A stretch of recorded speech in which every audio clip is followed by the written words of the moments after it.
Mahilig ka ba sa kwento ng multo? Huwag mo muna i-scroll dahil ito ang top 5 haunted places sa Pilipinas na may totoong sightings.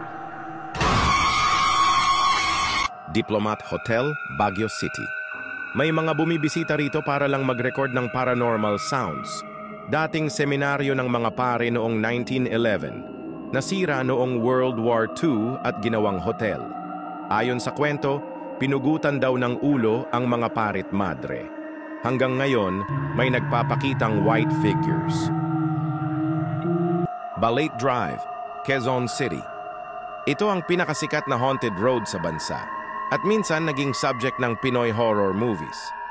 Ayon sa alamat, may white lady na nasagasaan noon dito.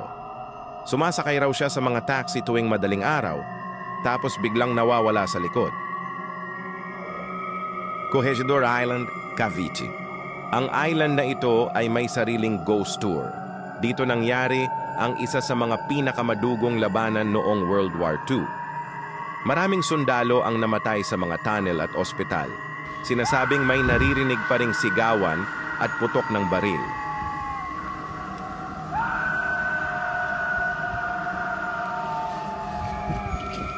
Clark Air Base Hospital, Pampanga. Kinuhanan ito ng international paranormal investigators tulad ng ghost hunters, dating ospital ng mga sundalong Amerikano. Ngayon, abandonado at puno ng graffiti.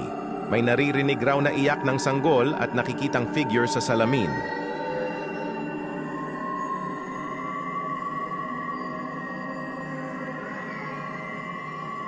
Laparol White House, Baguio City. Ginamit itong horror museum at haunted attraction sa mga nakaraang taon. Itinayo noong 1920s, sinasabing may kwento ng pang-aabuso at karahasan. Nakakakita ng mga bata at babae sa bintana kahit sarado ang bahay. Saan dito ang hindi mo kayang puntahan mag-isa? Follow for more Top 5 Tagalog Fast Facts. Mapapa, alam mo ba? Katalaga.